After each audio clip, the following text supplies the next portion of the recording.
Hello दोस्तों, एक और नोटिफिकेशन आई है और इस बार डिफेंस सर्विसेज स्टाफ कॉलेज यानी डीएसएस की रिक्रूटमेंट आई है और जो कि टोटल पोस्ट है 78 पोस्ट और जॉब है सेंट्रल गवर्नमेंट जॉब रहेगी।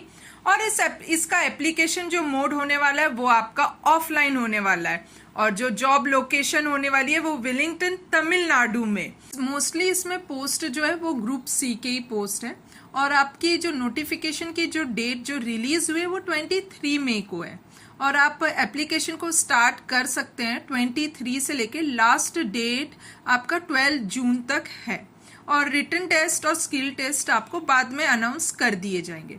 अब हम लोग वैकेंसीज देखते हैं कि कौन कौन सी पोस्ट आई है और उसकी क्या वैकेंसी है।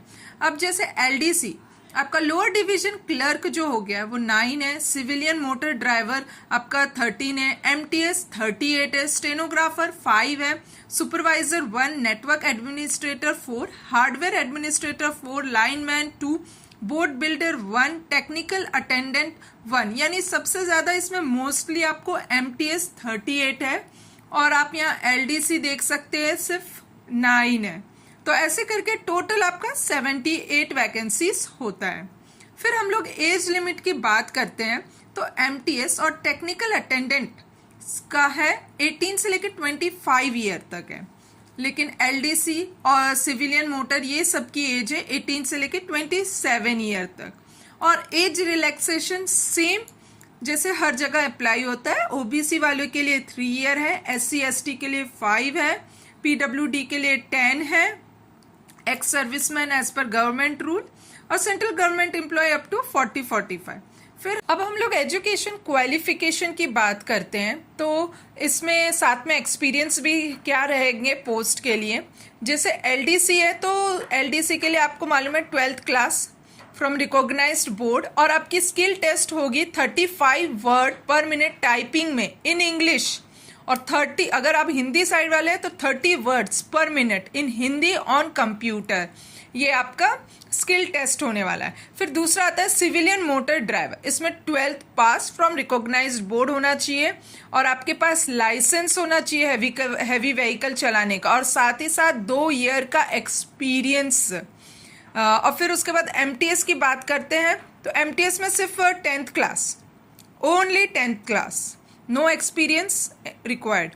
स्टेनोग्राफर ग्रेड 2 के लिए इसमें भी 12th क्लास आपको रिकॉग्नाइज बोर्ड का होना चाहिए और स्किल टेस्ट की अगर हम लोग बात करें तो 10 मिनट @80 वर्ड्स पर मिनट और ट्रांसक्रिप्शन भी है, डिक्टेशन वगैरह तो देख लीजिएगा। फिर सुपरवाइजर नेटवर्किंग के लिए बैचलर डिग्री होना चाहिए आपका इंजीनियरिंग या टेक्नोलॉजी या master degree in computer application में चाहिए होगा और 2 ईयर का आपका एक्सपीरियंस चाहिए होगा। किसमें? तो नेटवर्किंग के में।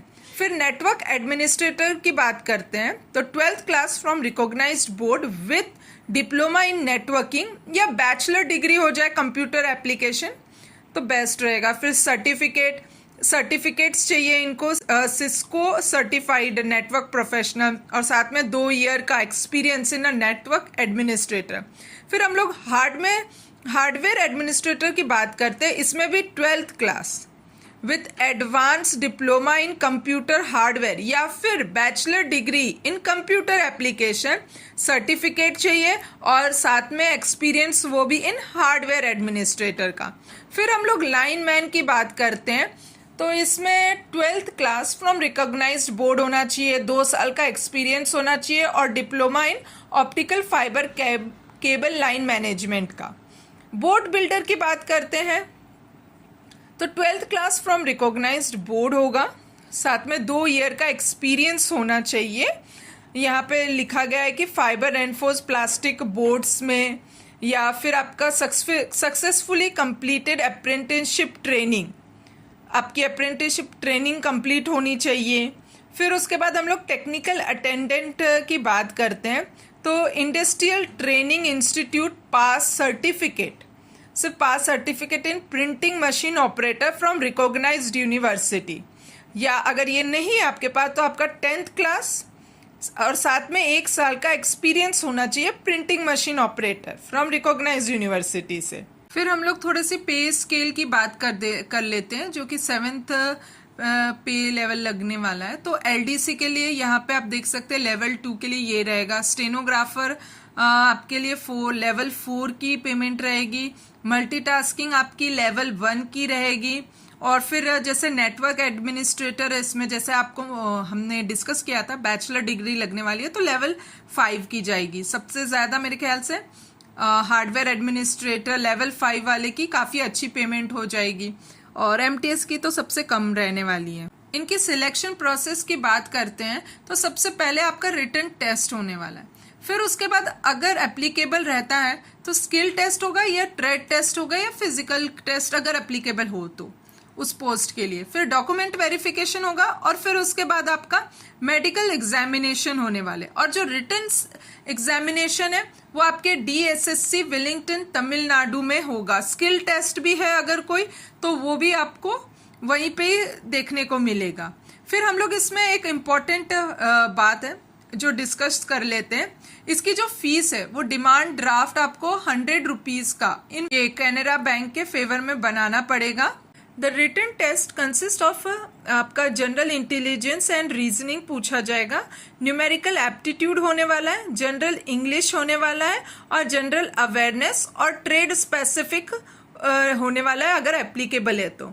और फिर क्या बोलते हैं, जो पेपर होगा वो सिर्फ इंग्लिश और हिंदी के लिए होगा। और फिर उसके बाद शॉर्ट लिस्टेड कैंडिडेट को ही मेरिट वाइज में स्किल टेस्ट, फिजिकल टेस्ट के लिए बुलाया जाएगा। फॉर्म भरते वक्त एक इम्पॉर्टेंट बातें हैं जो आपको ध्यान में रख कि application form can be typed या डाउनलोडेड फ्रॉम डीएसएससी वेबसाइट। और दूसरी बात यह है कि typed in a block letter only, hand written forms will not be accepted.